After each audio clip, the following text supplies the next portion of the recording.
Марта влезе тичешком. Дълго е, предупреждавам.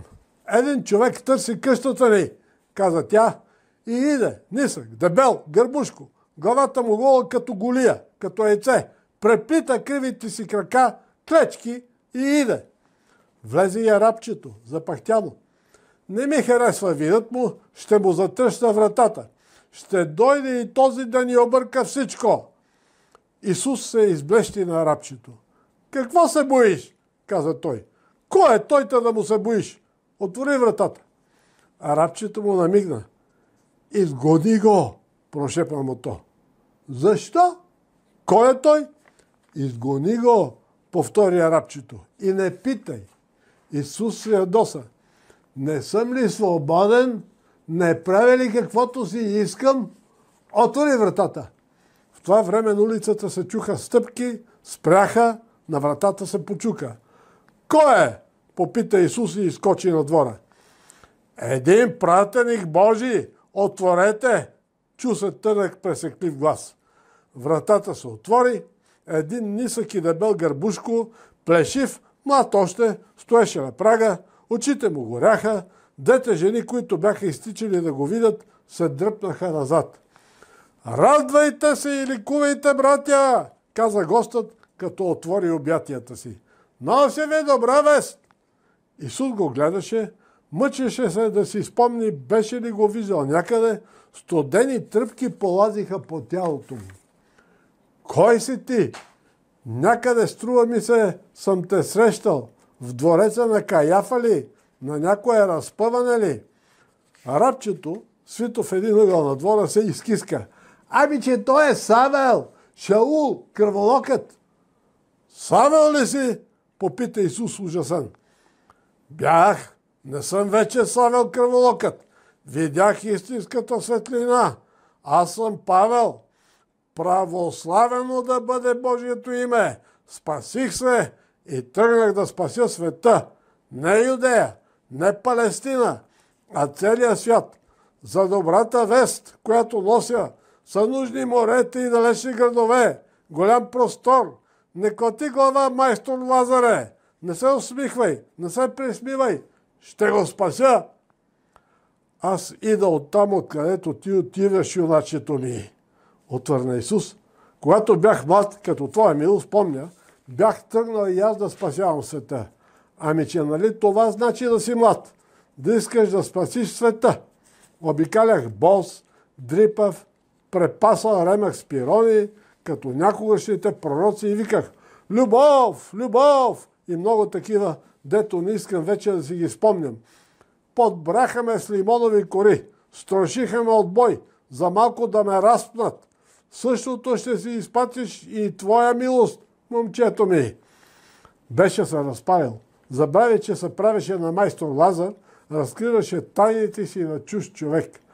Арабчето се оплаши, намеси се, за да отклони разговора на другаде.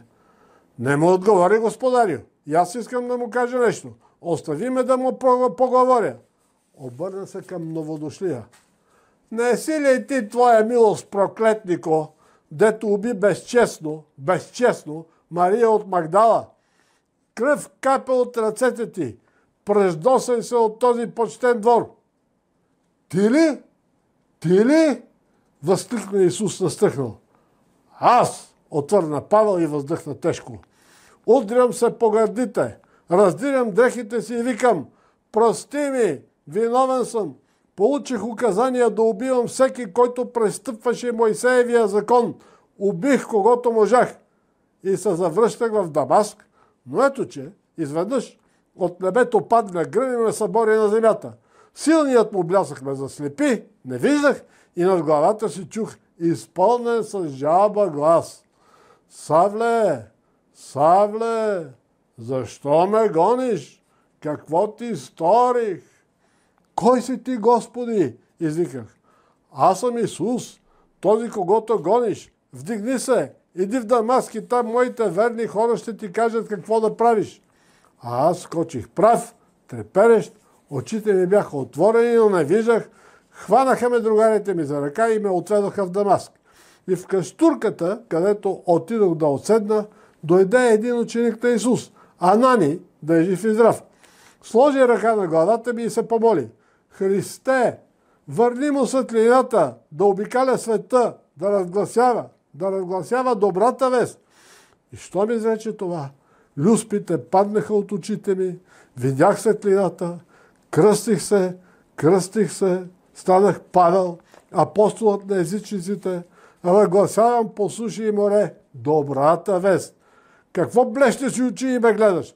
Защо стана, майстор Лазаре, такъв един възбуден?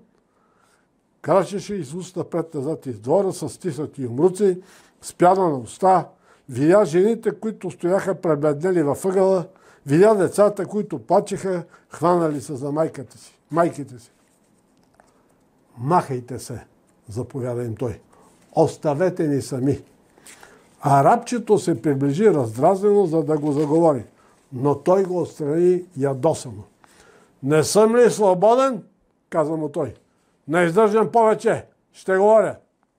Извърна се към Павел. Гласът му трепереше. Каква добра вест! Изръмжа той. Исус Назарянина, чувал си навярно за него. Не беше син на Йосиф и Мария. Беше син Божий. Слезе на земята. Прие човешка път, за да спаси човека. А безчестните жреци и фарисеи го хванаха, отведоха го при Пилат, разпнаха го, но на третия ден възкръсна и се възнесе на небето. Победена бе смъртта, братя! Опростени бяха греховете! Отвориха се вратите на рая.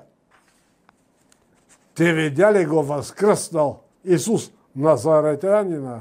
Изръмжа Исус. Видял ли го с очите си? Какъв беше? Светкавица, която говореше. Лъжец.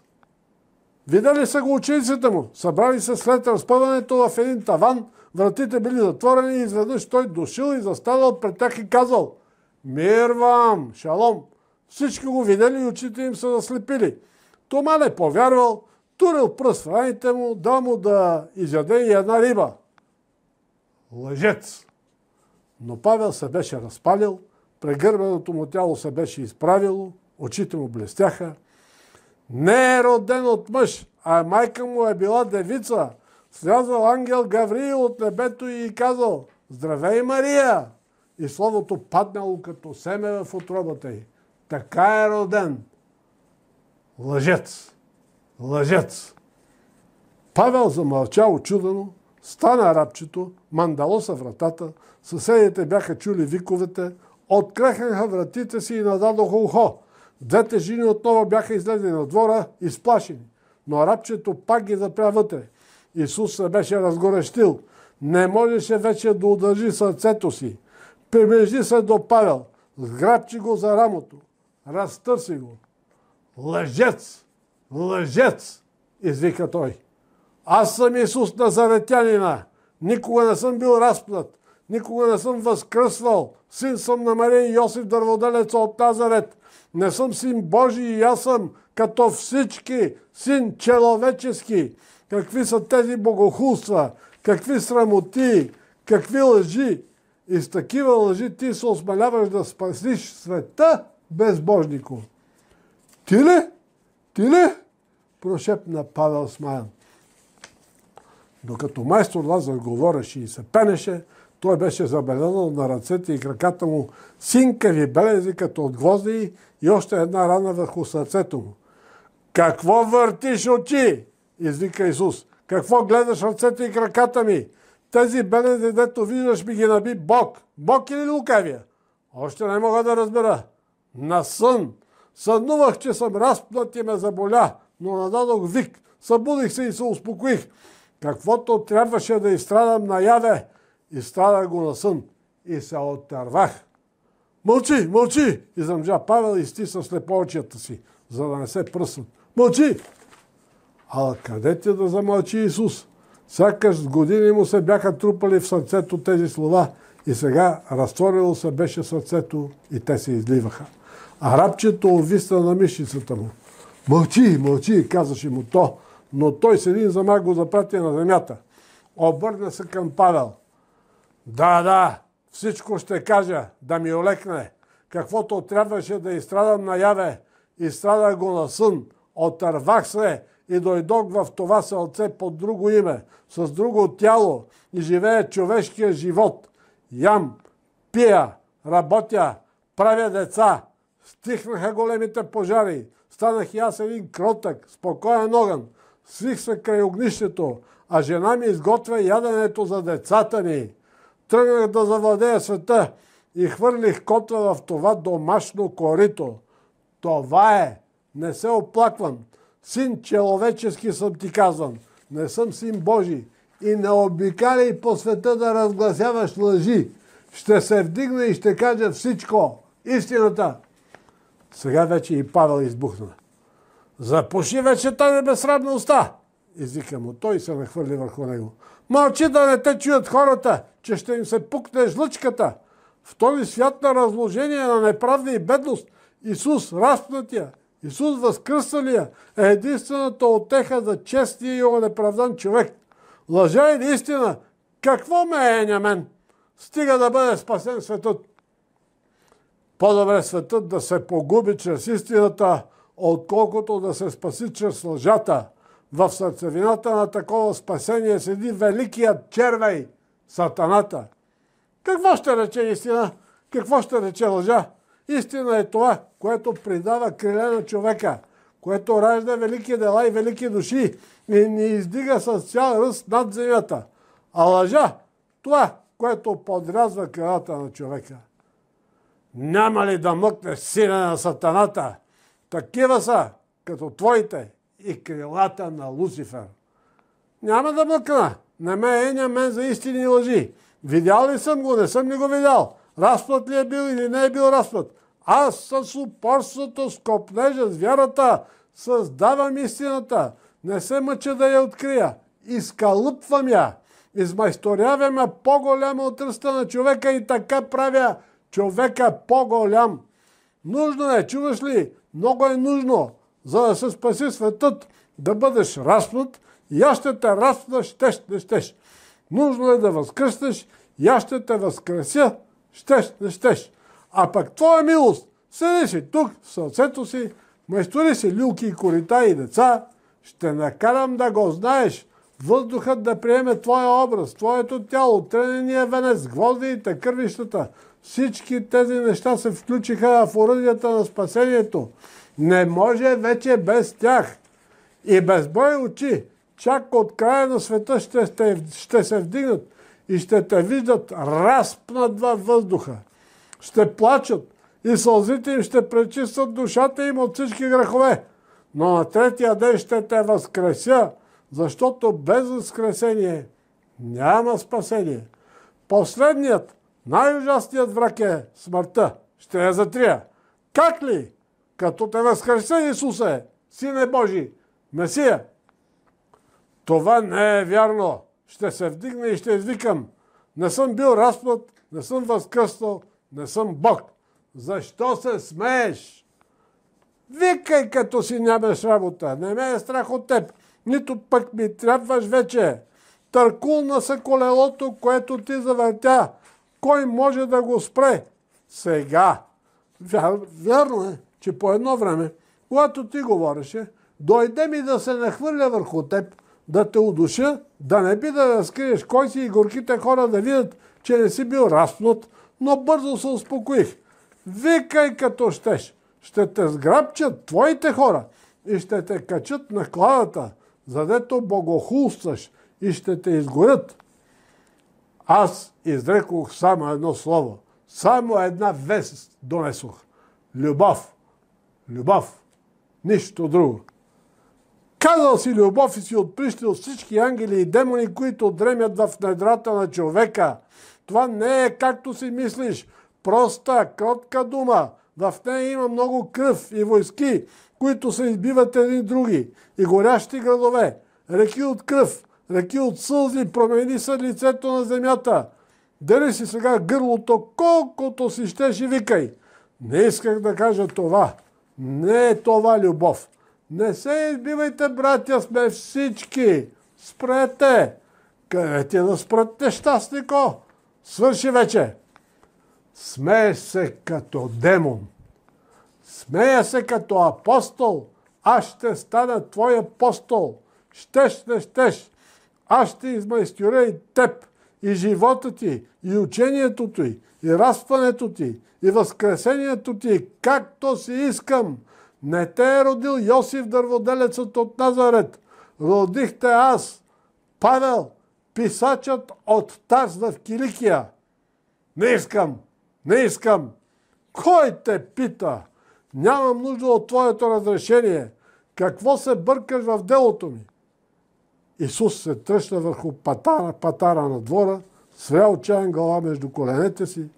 Как можеше да се бори с този демон?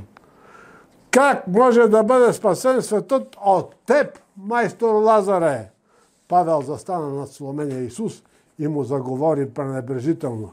Ами, че такъв възвишен пример му даваш, да те последва, да надмогне природата си, да окрили душата си. Мен ще слуша светът, ако иска да се спаси. Мен! Огледа се, пуст беше дворът. Арабчето, свито в един ъгъл, въртеше белите си очи и виеше като вързано овчарско куче. Жените се бяха скрили, съседите си бяха отишли, но на Павел дворът му се стори сякаш безкраен, като някакъв голям площад, изпълнен с хора. Скочи, качи се на патара и започна да проповядва на невидимото множество. Братя, вдигнете очи, погледнете от една страна майстор Лазар, от другата аз, Христовият слуга. Изберете. Ако тръгнете с този майстор Лазар, животът ви ще мине сиромашки, впрегнат на долапа. Ще живеете и ще умрете, както живеят и умират овцете. Оставят след себе си малко вълна, малко блеене и много тор. Ако дойдете с мен, любов, борба, война, ще завладеем света. Избирайте от едната страна Христос, Син Божий, спасението на света, от другата страна майстор Лазар. Беше се разпалил, огледаше с кръглите си орлови очи невидимото множество, кръвта му кипеше, сграмоляса се дворът, арабчето и майстор Лазар изчезнаха, чу глас във въздуха. Апостоле на езичниците, велика душа, ти, който създаваш с кръвта и сълзите си лъжата, я превръщаш в истина. Застани на чело, води, докъде ще отидем? И Павел протегна ръце, прегърна света и извика. Докъдето стигне човешкото око и още по-далеч, докъдето стига човешкото сърце. Голям е светът, слава Богу, отвъд земята на Израил, Египет, Сирия, Финикия, изтокът, Гърция и големите и богати острови, Кипър, Родос, Крит и още по-нататък, Рим и още по-нататък, варварите с дългите си руси плитки, с двойните си секири. Каква радост е само да тръгваме рано-рано, да ни шиба планинският вятър към морето и да носим кръста, да го побиваме в камъните и сърцата и да завладяваме света. Каква радост е да ни прогонват с крясъци, да ни бият, да ни хвърлят в пресъхналите кладенци, да ни убиват заради Христос. Дойде на себе си, успокои се, невидимото множество се стопи във въздуха, извърна се и видя, че сега Исус, облегнат на стената, го слуша крайно изплашен. Заради Христос, не заради теб, майстор Лазаре, а заради истинския, моя. Исус не можа да издържи повече. Избухна в ридания. Арабчето се приближи до него. Исусе, назаретянино, каза му то тихо. Плачеш ли? Защо плачеш? Как може, тайни мой друже, прошепна Исус, човек да гледа по какъв начин само може да бъде спасен светът и да не се разплаче. Сега Павел слезе от патара, пара се вдигаше из редките му косми на главата, събу сандалите си, изтупа ги, за да ги оттърси от праха, извърна се към външната врата. Оттърсих от сандалите си праха от твоята къща. С Богом, каза той на Исус, който стоеше вцепенен сред двора. хубаво ядене, хубаво вино, хубаво любене, майстор Лазаре, хубави старини. И да не посмееш да се бъркаш в делото ми. Затрихте! Чуваш ли, майстор Лазаре? Затрихте! А да не мислиш, много се радвам, че се срещах с теб. Отървах се. Това исках, да се отърва от теб. Отървах се. Сега съм свободен. Нямам никого над главата си. С Богом! И след като изрече това, дръпна мандалото на вратата. С един скок се озова навън и пое по главния път към Иерусалим. Вас постоянно ви лъжат, но явно амас есен ментитум. Вие обичате да бъдете лъгани, да ви ментосат, понеже всичко тежко, всичко мъчно е за вас. Аз не зная, аз не мога. Общ е глас. И не знаете, не можете, не щете да се учите и да работите за себе си и своите ближни с време.